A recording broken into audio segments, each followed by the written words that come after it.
Welcome to the YIVO Institute for Jewish Research. My name is Julia Rothkopf, and I'm the Program Associate at YIVO. Today we have editors Bożena Shallcross and Halina Goldberg, and contributors Glenn Dynner, Beth Holmgren, and Eliza Rose, joining us for a discussion of the book, The Jewish Inn in Polish Culture. For those of you who do not know YIVO, we are a very special place for the celebration, contemplation, and exploration of Yiddish and Eastern European Jewish culture. We have lots of classes on Yiddish language and culture, exhibitions, and public programs just like this one, where we aim to bridge the worlds of Jewish culture and our vast collections. We are located in New York City, where our library and archive contain over 24 million documents and 400,000 books, which are used by researchers from all over the world. So thank you for joining us for today's book talk. I will briefly introduce the editors of the book, and then we will go into the book talk. So Bożena Shallcross is Professor Emerita in the Department of Slavic Languages and Literatures at the University of Chicago. She authored several monographs, edited or translated several volumes, and published numerous articles. Her last monograph, titled The Holocaust Object in Polish and Jewish Polish Culture, also appeared in Polish and Russian translations. Most recently, she published the lead article in Fabrica Litarium, War and Violence, How to Rescue a Wartime Artifact in the Cambridge Handbook of Material Culture Studies, and Scandalous Glass House on Modernist Transparency in Architecture and Life, and Centering the Periphery, Polish Jewish Culture Beyond the Capital. And we also have Halina Goldberg joining us. She's Professor of Musicology and Director of the Robert F. Burns Russian and East European Institute and the Hamilton Lugar School of Global and International Studies at Indiana University Bloomington. She's director of the digital project Jewish Life in Interwar Lodz and the author of Music in Chopin's Warsaw. And with that, I will hand it over to Bożena. Hello. I guess I am the one who is more to the east. The rest of you guys. I don't feel in any sense threatened, although the city of Poznań is actually the headquarters of the NATO east flank. So, strategically, I am in a very important place. Nonetheless, I have actually some very simple comments to make about the beginning of the book, about the project that was at the point of, well, we didn't even think about the book at that point. It was just a workshop in 2019 in Warsaw at the Polin Museum, and the crowd was rather different, although Beth and Glenn and Halina were in that initial group, the founding mothers and fathers. So I would like to, I will attempt to explain why I was, as I was writing the proposal, I was thinking what actually is the, like the very first stimulus, the very first reason for thinking about the inn. And the inn is really, in terms of the material culture, a trivial, ugly, decrepit, dirty, disordered building, a site of hospitality, sometimes in the middle of nowhere. Mickiewicz, when he travels to Turkey, actually compares the Polish Jewish inn to a heap of trash, which he sees somewhere near Smyrna. So how come out of this heap of trash, of those decrepit, very trivial material constructs, something so exciting and very often so sublimed, not idealized, but often romanticized, often realistic, often grotesque, popped out. Well, I think that the reason is precisely in the the tension that the inn the inn produces, the tension between the object and the opposite, be it the or the sacred. So the inn is actually a certain phenomenon that that has a particular semantic potential, and like I would dare to say, like no other building, and at least in my to my knowledge, the inn has this amazing capacity to continue through the ages and through the 21st century, continues to generate new meanings, despite actually being completely or nearly completely destroyed by the war, by the Holocaust, by the ravages of time. So this was one of the reasons, that amazing incubation of meaning. The other reason was that for the project, such as an outreach global workshop at the Pauline Museum, I wanted to propose something that would not engage dominant discourses.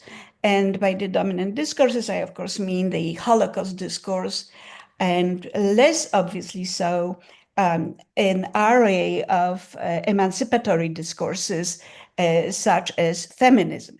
Well, certainly the inn viewed from the vantage point of a material culture is not emancipatory, but in our volume, we have two chapters on Józefa Singer by Glenn and Eliza that engage that discourse. But otherwise, I think we managed to have a body of work that shows how a construct that is despised, a building that is not a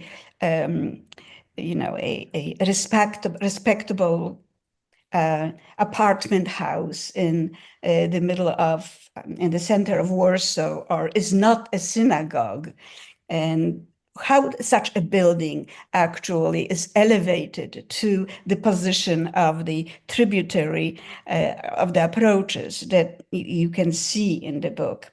Well, I think that the answer is in the articles themselves. Each of them has its own answer and its own mission. The other impulse behind the book, behind actually the workshop from which the book originated, was a certain moment in time as we live now in the landscape that we inherited, that is almost entirely devoid of inns, and the wooden inns are really very few in Poland. In Ukraine, which is now at war, certainly nobody cares about Jewish inns, and that's understandable. We have just a number of inns that survived through history, and here is my problem, but they are very much commercialized. In particular, those inns that are in Kraków, in Kazimierz, and they, in very little sense, can remind us of what the original inn was. The original inn had to have obviously some horses in one wing of the building. It had to have a group of musicians. A laundry would be in the main room. And as Mickiewicz wanted it, some feathers, a heap of ashes, dirt, broken bottles, all that was for him the core of the Jewish inn. And such images indeed belong to the past, and the very commercialized inns in Kraków, in Kazimierz, except one, I believe, are not in Jewish hands. They belong to some Polish entrepreneurs, and one could wonder whether such entities, whether such inns are still in any sense Jewish, what they preserve of the Jewishness. If, according to the Romantic formula, it was the innkeeper who actually was the essence of the inn. So with this question, I would like to end my introduction to the history, to the prehistory of the volume. Thank you so much, Bożena. This was a wonderful introduction. What I would like to do is very briefly introduce our other panelists. You have more extensive biographies of the other members of the panel on the website, but I will just very briefly say Glenn Dynner, who holds J. Berkowitz Chair in Jewish History at the University of Virginia, and who is known as the author of a terrific book, Man of Silk, the Hasidic Conquest of Polish Jewish Society. More recently, Yankiel's Tavern, a wonderful history of in the Polish territories. And the project in his chapter for our book is now, I think, coming out or already came out as a full translation of the memoir, and we can ask him more about that. Beth Holmgren, recently Professor Emerita of Slavic and Eurasian Studies at Duke University, but as we discussed a moment ago, very busy still with a lot of other projects going beyond her award-winning books, Rewriting Capitalism, and starring Madame Modieska, and continuing to work on Polish popular culture in interwar period with some wonderful projects forthcoming, one of them in our book. Eliza Rose, assistant professor, and Laszlo Birini fellow at Central European Studies at the University of North Carolina, Chapel Hill, and has published on visual cultures and on intersections of culture and socialism in numerous journals, and is working on a larger project on this topic as well.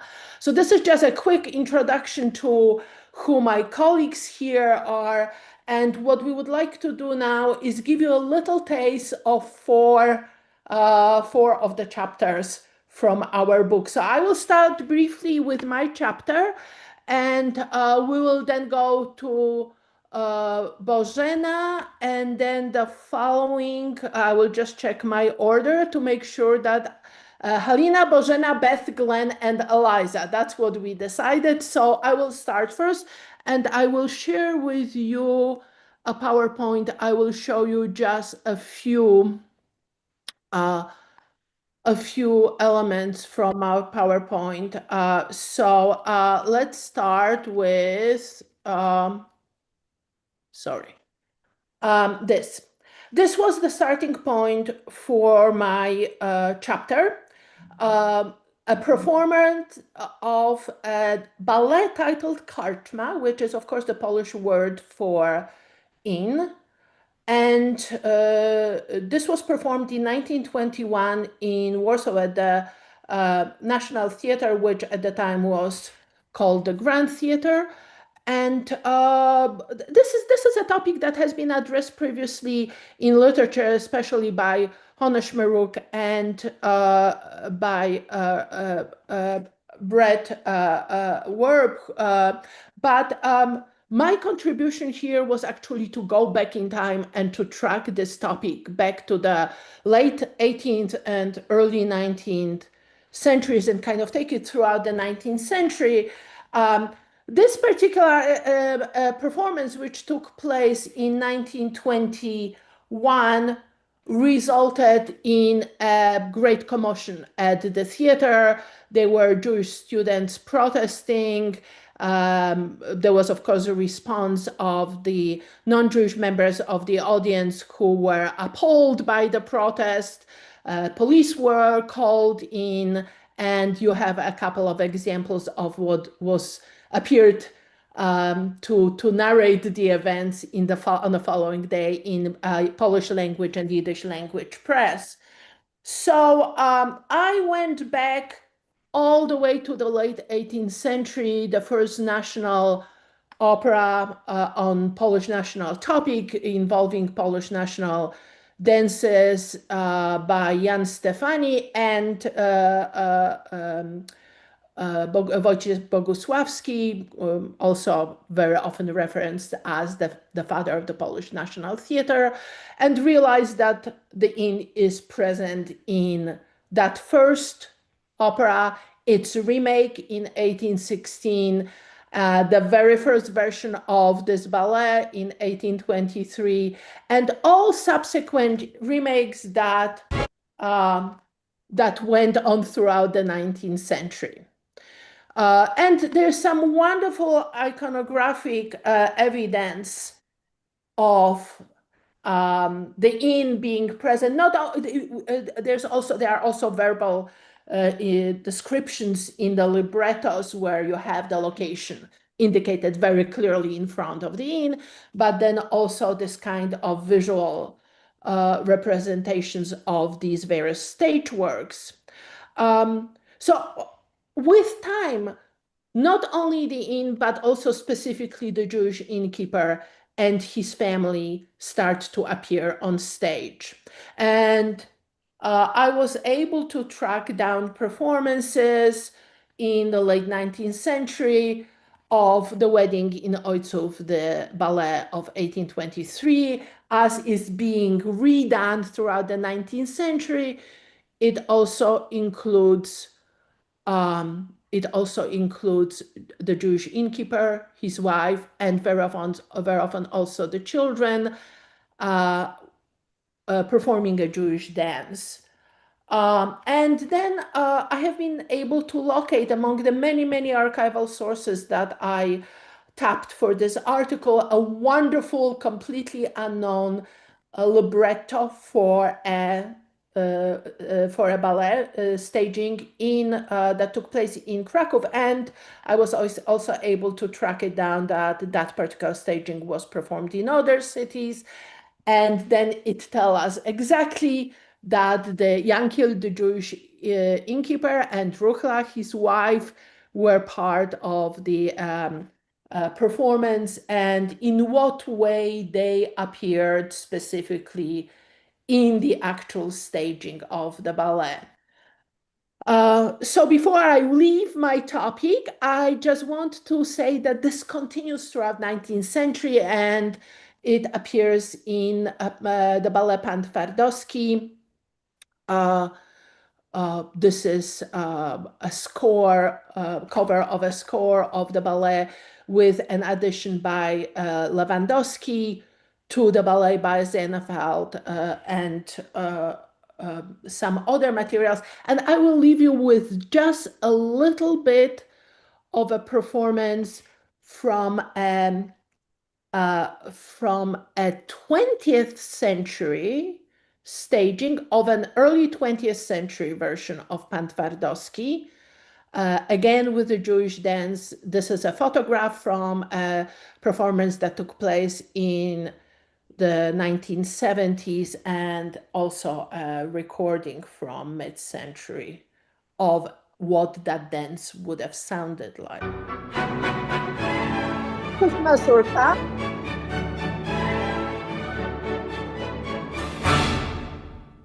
Here's the Jewish dance.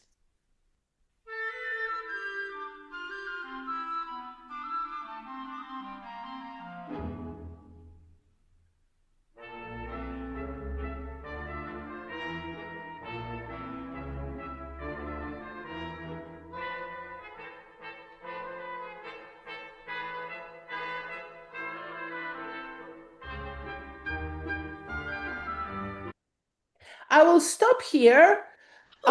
If you notice how dissonant the Jewish sound is in comparison with the mazurka, I gave you the snippet of a mazurka just before.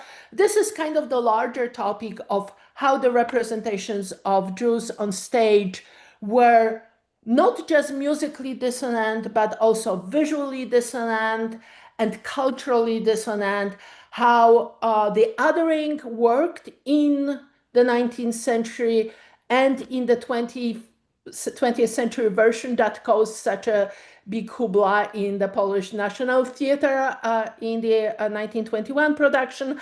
And also, one of the things to consider, and maybe we can talk a little bit about it later, is how it continues to resonate on stage and beyond till today. So I will pass this on now to Bożena again. Yeah, thank you.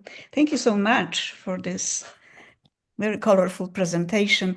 Unfortunately, I didn't bring any instrument and I have no illustrations. I wanted to tell you what kind of a cognitive adventure I went through trying to organize from the point of view of a literary critic the history of, or rather the lack of any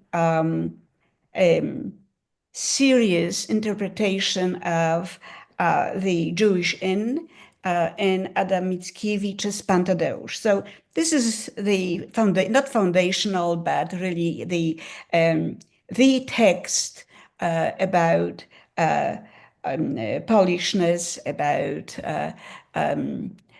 Poland, about the Polish landscape, its people, etc., etc.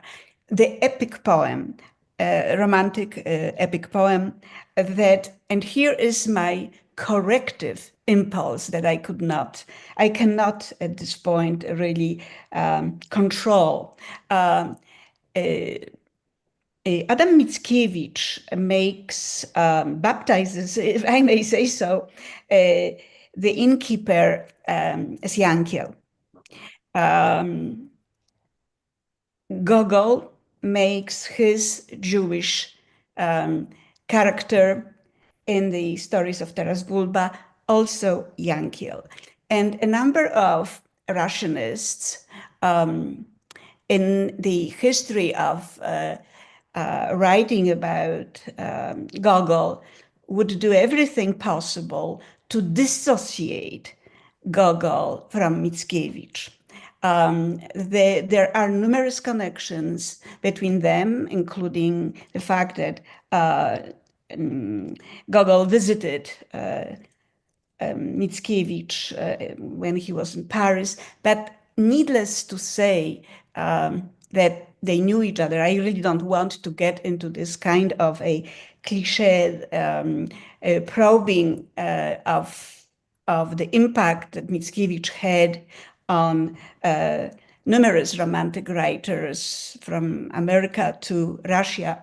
The point is that what Mickiewicz initiated continues to live, and we can see the character of Yankiel in an amazing novel by Joseph Conrad in Nostromo.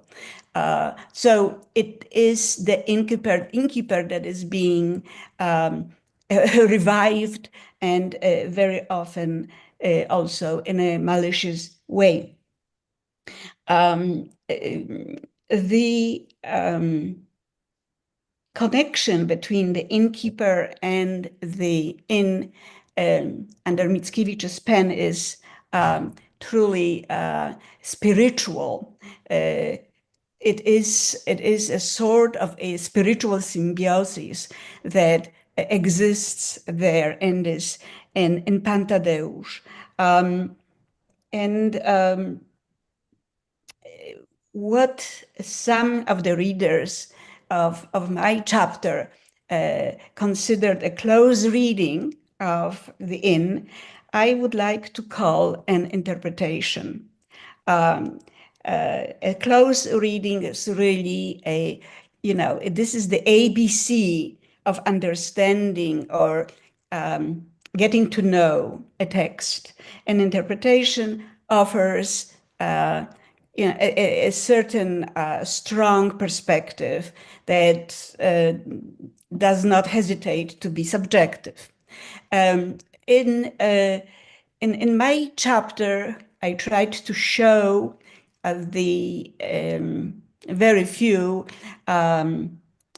perspectives that were offered by historians of literature about the inn, its architecture, its look, its representational value, and its very intriguing, almost slippery image. We really deal, and this is a part of my reading of the image of the inn. We are dealing with an object that is very mobile, that is changing its outside walls, its facade, that is quite bizarre, that is a strange combination of various styles, and in which the narrator, who the person who describes the inn, is playing a certain game with the reader. That is, we do not know whether the narrator is entirely serious or he is satirical. It is this sort of game is, in a sense, clever because the narrator does not want to create any sense of superiority, of a Jewish superiority over the Polish community that gathers in the inn, but also does not want to create a sort of a, besserwisser type of a persona. So the game continues throughout the description, and we see that actually all the readings somehow are quite just, quite valid, and that what I do not think is ultimate, but what is that little brick that I added to the building the interpretation of the inn as almost like a foundational text for the Polish imagery, is that the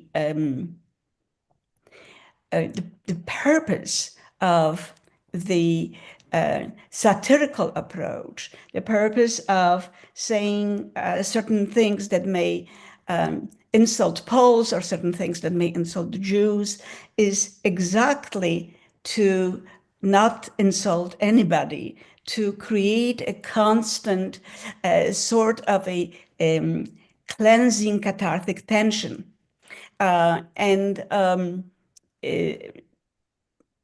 Then we have the interior that often has been described as a sort of a democratic space where people of all sorts of classes would sit together. As we know, in reality, it wasn't necessarily this way.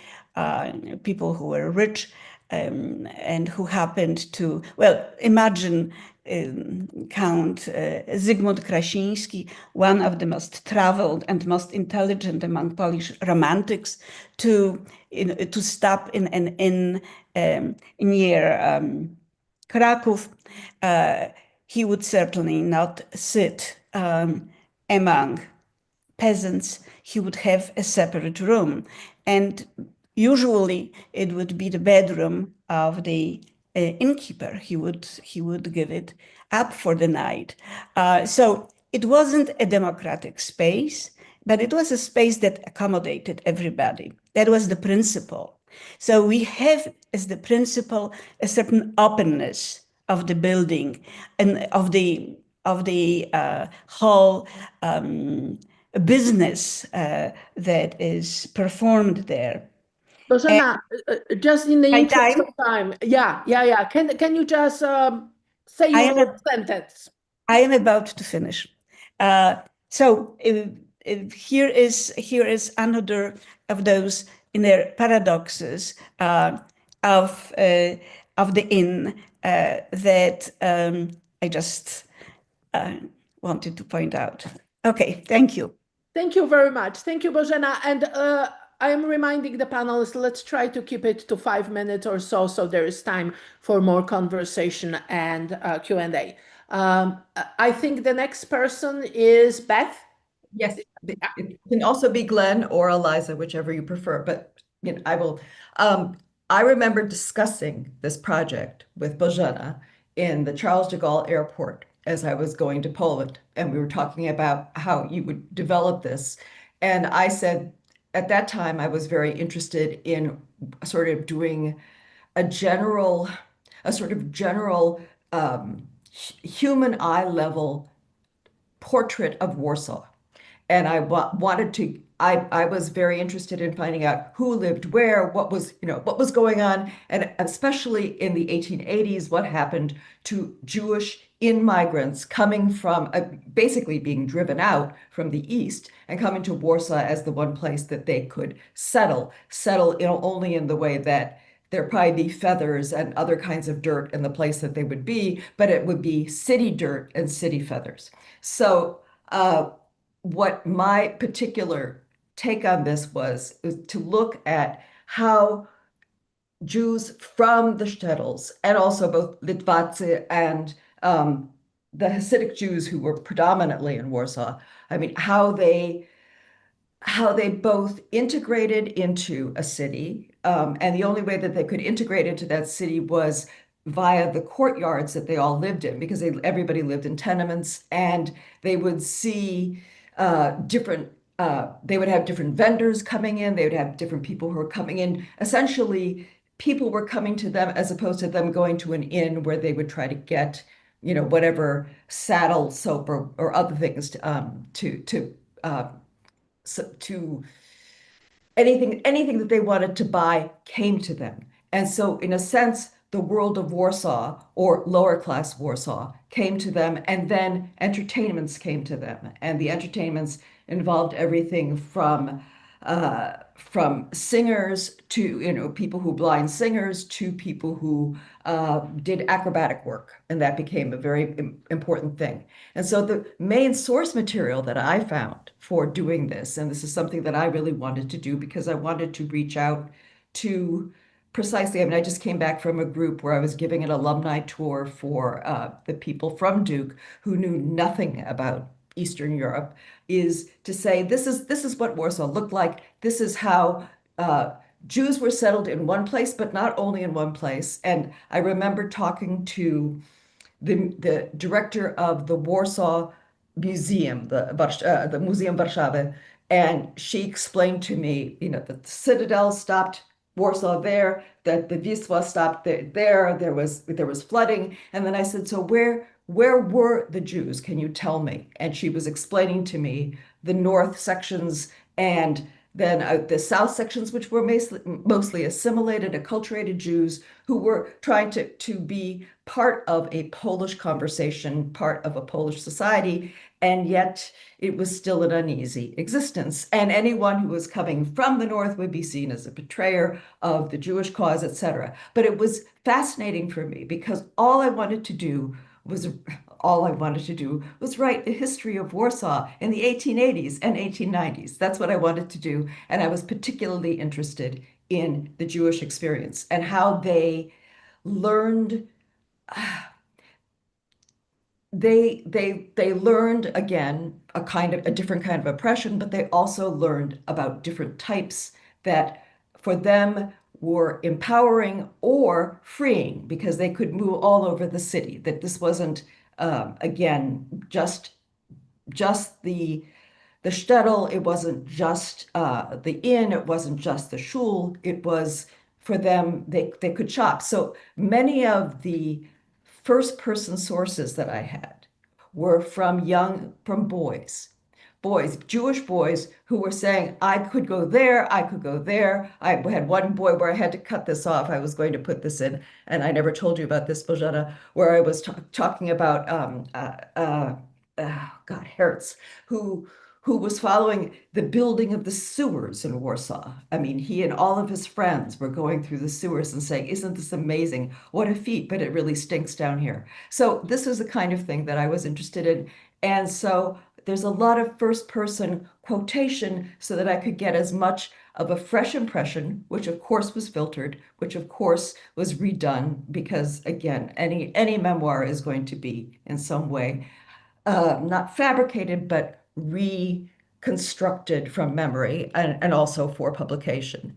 And then what I was very interested in is seeing what happened then, even as there was this interest in wanting to be part of the city and the city coming into your courtyard, to see how the Jews settled or in different ways, they participated in what was going on in the south of Warsaw, which I now know the south of Warsaw was a place of acculturation and assimilation, and it's where that's where Samedini Cafe was and the Bristol Cafe. That's if people could go in there as long as they didn't wear traditional religious garb and as long as they didn't speak Yiddish and only spoke Polish, they could go there. And then the transition as you moved further north. I'd never thought about Warsaw in those terms. So moving further north, that these people would then become, especially by the 1890s, they were entering into places where they weren't tavern keepers, but they were cafe keepers, all right? They were cafe people who wanted to educate people politically in different terms, whether it be focused or socialist or Zionist. And so they were bringing in especially lone young men who had just moved into the city. So I had those kinds of reports, and also there's a little bit of sex in my chapter, I just have to say.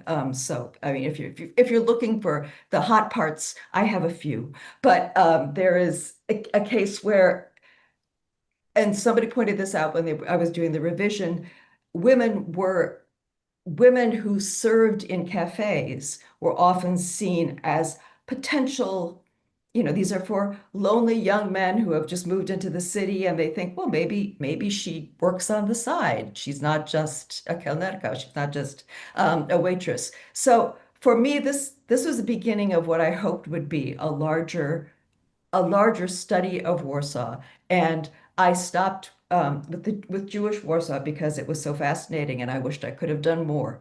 But it's time for me to shut up and pass this on over to Glenn. Oh my goodness. Thanks everybody, and thanks for involving all of us in this amazing project. And I guess what I want to just focus on, and I'm going to try to be brief here, though it's hard for all of us, is really, why is this so iconic? Why is the tavern, or as we call it in the book, the inn, such an iconic space? And I think the answer is that, and maybe some people don't realize this, that Poland is where the vast majority of Jews live in the pre-modern and really modern period up until the Holocaust, really, at least up until the early 20th century. So by the 19th century, this is around 3/4 of the world's Jewish population. And that's why Jacob Goldberg, for example, famously said there can't be any Jewish history without Polish history. There can't be any Polish history without Jewish history. These two peoples are very much entwined. There's a very large and prominent minority. It's also very urbanized. And even when it's not in a city or a town, even if it's in the countryside, this people tends to run taverns, which seem to be very urban spaces in a lot of ways, because they're sites of Polish-Jewish encounter. And I think, when we look at it that way, there's so much information about Polish Jewish history. But the reason why I wrote a whole book about this prior to this volume is that I found that this is a way of kind of capturing almost like a series of snapshots of what happens in that encounter, which is not always hostile, it's not always violent. In fact, that's more the exception than the rule. The tavern becomes a place really where Poles and Jews live together and depend on each other. And yet they're doing so within very heavily prescribed social roles. Right? The Jew is the tavern keeper. The peasant is often the customer. The nobleman is often the owner of the tavern, leases it to the Jews. That's in the pre-modern period. And if I could just show a quick slide to illustrate this.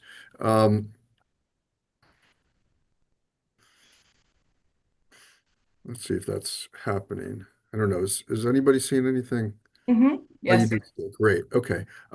So this is a line from Mickiewicz where everybody on Sunday after church, they migrate into the tavern. And here's where they meet. This is a lithograph by Pilati from the 19th century, which is very stereotyped, but it illustrates the point that, the Jews were running the taverns and the Christians were often the customers and celebrating, in this case, celebrating probably a holiday, and they're dancing and Jews are providing the alcohol, but also the music. And it seems like there were very divided roles. I would describe this as not as integration, which is a very modern concept, but rather as a kind of interaction. And when we move into the modern period, we're going to see Wyspiański is the key text here, where there's the emergence of a modernization process within the tavern itself. In Wyspiański's case, and probably historically too, it's often the tavern keeper's daughter who represents that kind of modernization process. She really is the one who's moving forward as kind of a modern figure.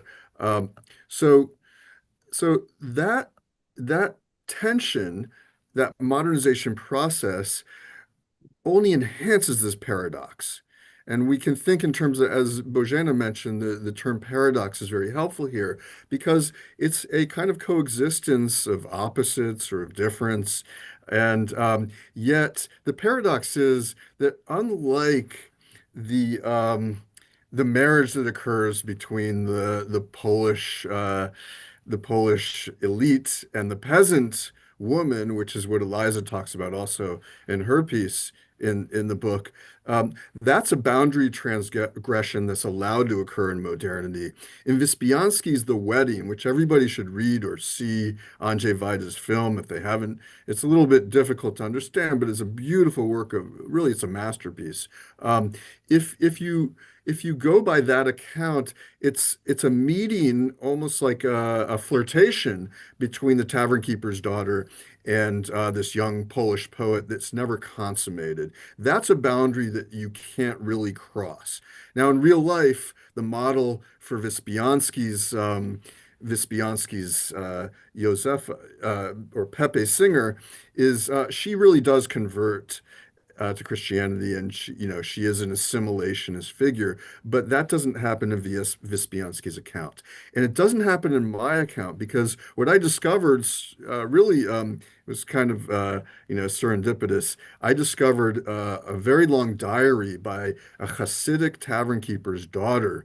And she's doing the same thing. She's flirting with officers and other, Polish men. She's flirting with secularized Jews. This is taking place at the beginning of the 20th century, um, really around World War I, during and after World War I. And yet she winds up staying within the fold. She winds up marrying a young Hasidic man, a lawyer, in fact. She doesn't do what we think happens in modernity, which is it's often portrayed as a kind of a unidirectional secularization and assimilation process. Modernity is much more complex than that, at least in Poland and in the Jewish community is. And I think, to conclude, I should just emphasize here that you can take one case, in this case, this diary by a Hasidic tavern keeper's daughter, and challenge a lot of our assumptions about what modern Polish Jewish history looks like, because um, the Hasidic movement is normally presented as male. In fact, this is a Hasidic woman who identifies herself as such and stays within the Hasidic community. And yet, there's a lot of interaction going on, a lot of socializing and flirtation that, yes, it happens. There's a lot of anti-Semitism as well. There's even pogroms that are represented in the background of this whole interaction that probably keeps a lot of the boundary transgression from happening too, in a negative sense. But at the end of the day, we don't know how this kind of encounter would have turned out because, of course, the Jewish community is annihilated in the whole, or mostly annihilated in the Holocaust. But what we do know is that modernity is no simple process. It's a very complex process of encounter, of contradictions, and a paradox. And I think this one case of a Hasidic tavern keeper's daughter really does present that tavern as a space, or that inn as a space of that modern encounter. Thank you. Eliza, please tell us more about the wedding and Rahela. All right, gladly. I'll try to do so in a very speedy manner so that we can get to questions as well. I actually am going to open, though, by talking about the Jewish inn trope more generally, and then I'll end by talking about Rachela and Basela and the wedding in my chapter. So I wanted to just bring in front of you all this vignette that proves the Jewish inn's lasting relevance as a topos in the Polish imaginary. A Jewish-managed tavern is a recurring setting for the very popular television series 1670, which follows and ruthlessly ridicules a noble family in the Polish-Lithuanian Commonwealth of the 17th century. The Jewish inn in this series, and you can watch it on Netflix, it's very funny. The Jewish inn in this series is where worlds collide. Here, members of the noble family fraternize with peasants living under their yoke. In one tavern scene, which is pictured on screen here, the Jewish innkeeper shoots the breeze with Maciej, a local blacksmith. And the innkeeper confesses to Maciej his inferiority complex vis-a-vis a certain toxic anti-Semitic trope. He says, everyone's like, he's a Jew, he's always smart, always scheming, but so far I've not been invited to join any scheme. And then Maciej, the non-Jewish blacksmith, kind of gently corrects him. You do know that whole Jewish scheming thing is just a stereotype, right? And the innkeeper responds, yes, I know. But then he leans in and says, or what? Asks Maciej. Or maybe all Jews scheme and I'm the only one who's never invited. So this is the vignette in which this appears in this contemporary satire. So this becomes a recurring joke in the series, with the innkeeper regularly hinting toward his fellow Jews that he wants in on the conspiracies from which they've surely chosen to exclude him.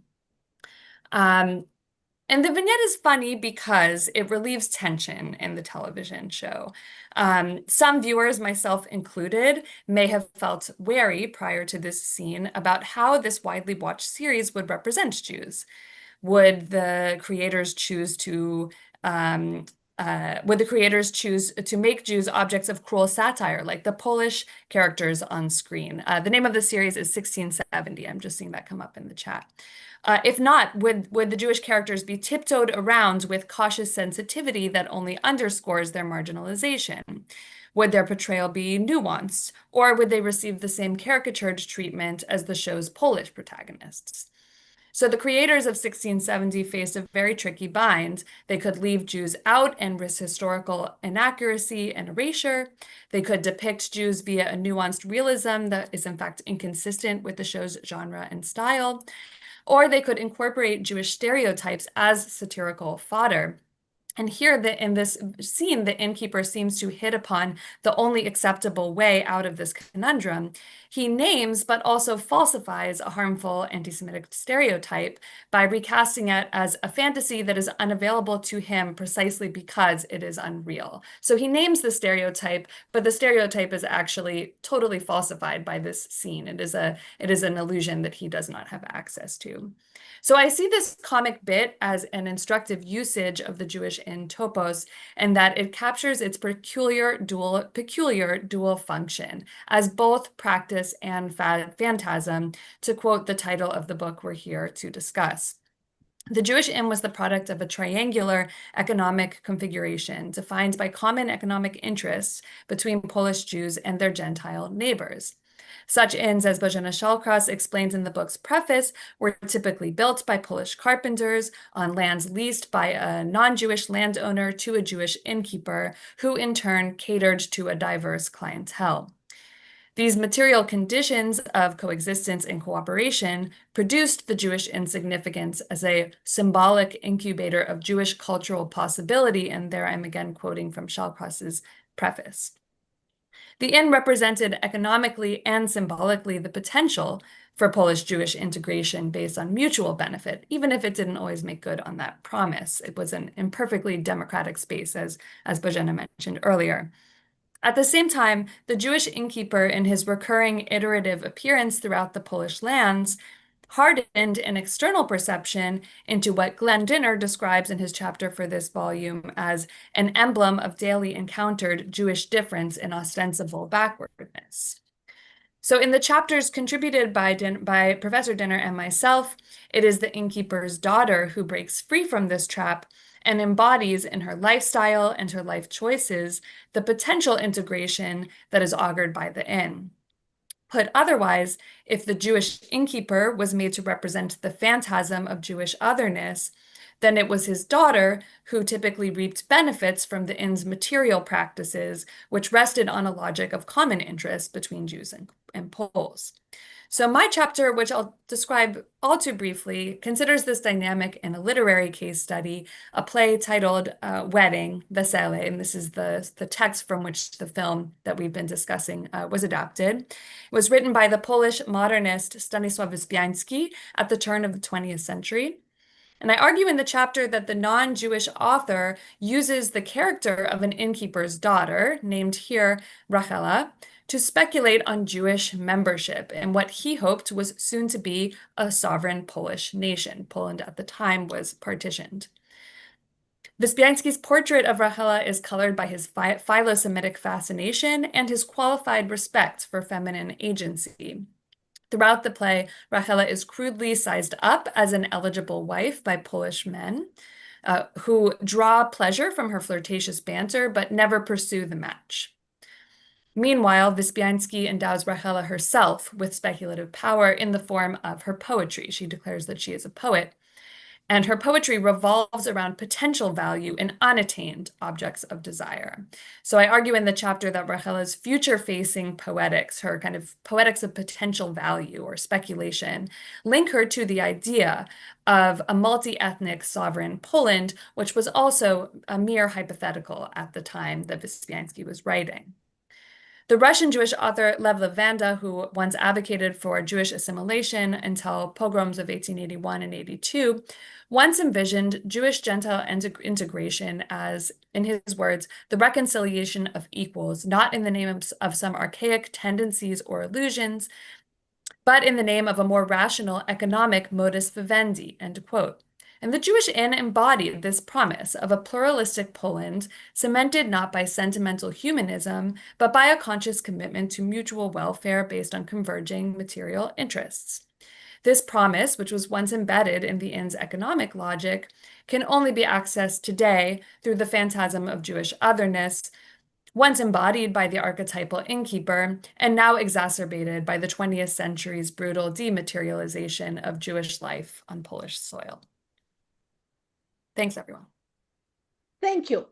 So in the interest of time, because we are coming on our 1 hour limit, but we were told we can stay longer, I want to channel some questions from our audience because I think these are important. So I will start myself. There are a few questions to me about what were the rioters so angry about during the 1921 performance in Grand Theater in Warsaw. So I invite you to read my chapter because it's all about why they were angry. The anger goes back to representations of Jews in Szopka, in the Polish traditional nativity plays that were performed around Christmas time, going back centuries. These nativity plays also migrate onto stage and take on a kind of a political hue in an urban form of Szopka. So these characters are now politicized, and there is a character of a Jew and a Jewess dancing in those plays. And then I talk a lot about the Middlebrow theater, where this dancing Jew and dancing Jewish innkeeper appear, and how the Jewish audiences gradually, starting in the 1870s, start to voice their frustration with these representations. This particular riot was not the first one that accompanied a theatrical performance in Poland. There were several others that happened at the end of the 19th and early 20th century. So there was a kind of a gradual frustration that built up. I invite you to buy a book and read the chapter. I want to ask another question that came up in the Q&A chat. So whenever I speak to people whose families came from the Polish lands, there is always invariably somebody among my interlocutors who says, I had an innkeeper in my family. Because this was so prevalent. In fact, when I was working on this book, one of my friends who worked with me on a museum project that involved researching genealogy said, yes, one of the Goldbergs, don't you remember, was an innkeeper. So, okay, so I would like to turn it to Glenn to tell us a little bit per request in chat about the history and the economics of the inn in the Polish lands, if you can make it very brief. Yes, Jews ran the vast majority of taverns, inns, distilleries in the Polish lands. Jews arrived in the late Middle Ages, early modern period. They found a niche there. They weren't really usually allowed to own land, but they were favored by the noble town owners. And other owners, including these enterprises like inns and taverns, because it was believed that they were sober, they wouldn't drink up the product, and that they were literate and business savvy, but also a source of easy credit and generally a source of other kinds of services. And they became indispensable at a local level, to a certain extent. The Jewish tavern keepers were much more than tavern keepers. They were entertainers. They could be medics. They could give advice and loans and be storekeepers and so on and so forth. So this really became a very important role, but no less resented for its importance. And there were efforts to push Jews or drive Jews out of the liquor trade throughout the 19th century, to the point where historians actually believed that Jews really had been driven out and that all of this stuff was anachronistic that occurs in the later literature. But in fact, I found in the archives it was very, very prominent still. It had just been driven underground, and Jewish tavern keepers, with the help of the nobility, would simply install a Christian as a front to the taverns. And this was an extension of the practice, which I saw in another question, of installing a Christian to run the tavern on Sabbaths and festivals, which, in other words, there are all kinds of ways of getting around or evading rabbinic legislation and state legislation so that the Jewish innkeeper could continue his vital role. I hope that answers it. And, I'm happy to elaborate if necessary. Thank you. Eliza, there is a question for you. What did you mean by dematerialization of Jewish life? Do you mean something specific by that, like the destruction? Yes, I tried to respond to that in the chat. Yes, I did. I said brutal dematerialization for a reason, that I was referring to the destruction of Jewish life and its material traces. So there is a question from Dina. So were the tensions then, though, as we are led to believe that this was a safe place? So perhaps the kind of balance between in what way there was collaboration, in what way there were tensions. Would anybody like to speak to that question? Do you mean tensions between Jews and Poles, or do you mean tensions within? That's how I read Dina's question. I can read it exactly. So were there tensions then, though we are led to believe that that it was a safe place? Mhm. Glenn, is this something you can speak to? I can definitely speak to it. Yes, absolutely. There was tension. The way that anti-Jewish sentiment and anti-Jewish violence works is it's usually the result of some kind of under the surface tension that exists there. That even if Jews are very important locally because they provide all these services, there's also a lot of perhaps envy over their position, by some at least, perhaps resentment, perhaps fear of their difference.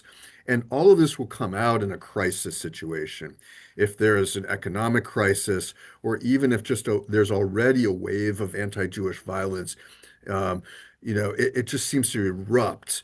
And that's why I think anti-Semitism is so elusive for all of us, even today, is it seems to not exist. Jews seem to occupy a position of privilege, in this case, the innkeeper, but then suddenly they're being killed. Suddenly they're being attacked. And we can't really truly understand how this process works other than by saying that there must have been a lot of under the surface tension that erupts in times of crisis. That's the best way I could explain it. Thank you. There is a question from Karen. What kind of records of 19th century Jewish inns exist today? There's actually quite a bit in terms of records. Glenn tapped into some of those records, but the other person who has done quite a bit with records is Judith Kalik.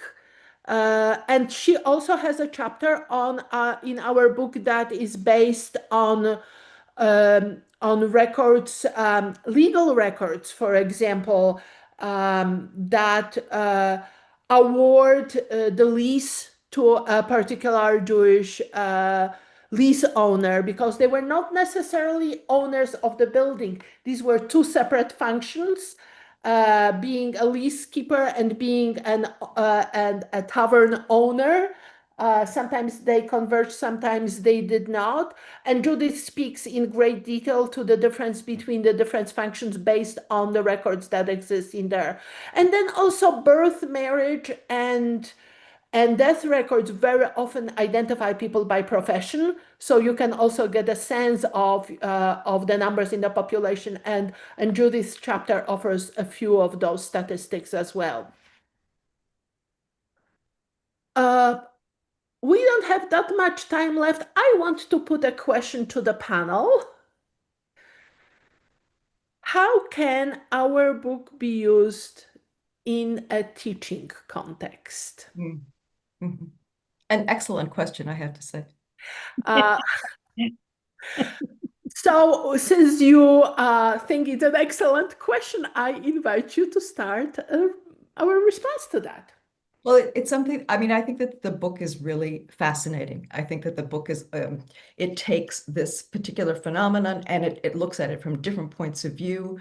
If you put it in a Jewish studies course, it would be talking about, the Jews of Poland. And as Glenn Dynner says, most of the Jews in Europe were in Poland by the 19th century. And to see the evolution of this particular concept that is what it is in the provinces, and then what it becomes as this part of the world becomes more metropolitan, or where there's more of an influx in migrants coming into the major cities of Poland.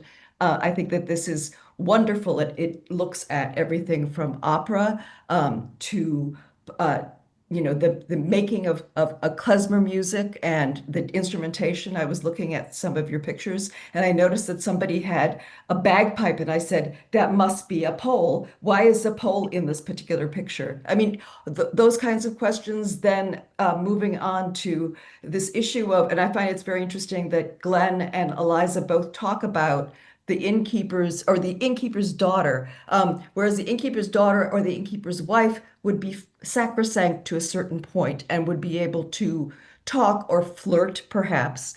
But other women who were in the tavern, or other women who were in cafes later on in Warsaw that were in Nalewki, in the mainly Jewish district, would be seen as potential prospects for prostitution. And so for Pół-Rakowski, who was a radical socialist, those women would be, she would make sure that all of the women who are under her care had coffee in her home. She did not want them to go to those places. So, I mean, you could use this entire book for a course, or you could use parts of it for the course. But I think that the very fact that we're looking at it from so many different points of view and explaining from different points of view what it is, and also doing it in an engaging way, I think it would be a slam dunk for a Jewish studies course. For Polish history, I would ask my colleagues what they think. Anybody else would like to chime in response to this question? Yes, Eliza. Well, I would just say that for me, it's really in film that this trope is made available to students without even strategically trying to teach the Jewish in this year at UNC. It showed up in 2 films I'm teaching this semester. It's just it continues to be a kind of like staple trope for Polish culture from the 1960s, 70s, right up until the present day. So I actually don't teach Jewish studies courses. I teach cultural history of East and Central Europe in general, in which Jewish cultural history is necessarily a consistent thread. But I think that, for example, the chapters on Austeria, one of which was referred to in the chat, wonderful chapters. I recommend reading them. This is a really, I think, using a chapter such as that one to help students think analytically about the sort of aestheticization of the Jewish in setting, which is still very commonplace in Polish film and media. I also have to say that given the fact that Lalka is being made in Warsaw right now, I would like to see exactly how they're going to represent, again, the friendship between Jewish. I'm blanking on his name. Is it Schumann? Isn't it? No, The Jew? The Jew. Yes. Yes. Yes, Schumann and Wokulski. And so to see exactly how that's going to be represented. If it's going to be updated, if it's going to be modernized, if it's going to be glossed over, it'll be interesting. So I would be interested. May I just quickly add, Halina, to Beth's comment?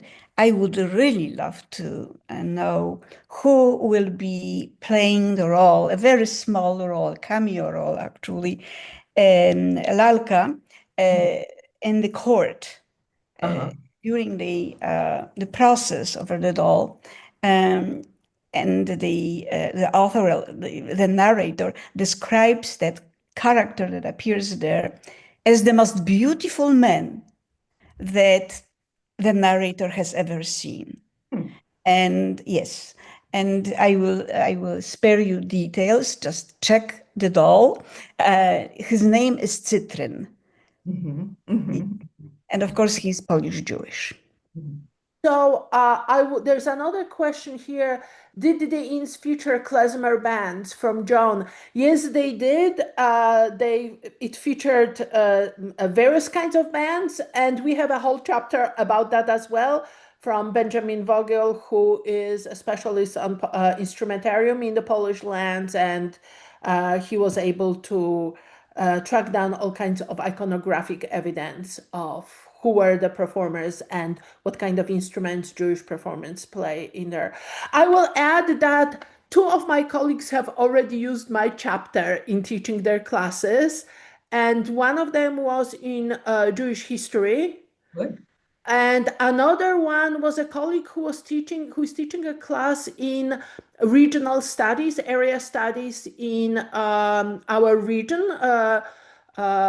And none of the students in either one of the classes were specifically interested in Polish music history or Polish dance history, but they responded really well to the chapter and were very interested, kind of drew them into all kinds of questions, including political questions, and then also connections to how representation works in our current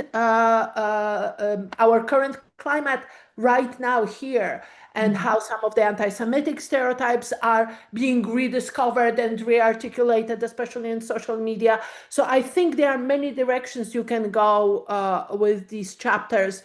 Are there any other questions on chat? We probably have 1 minute for one more question.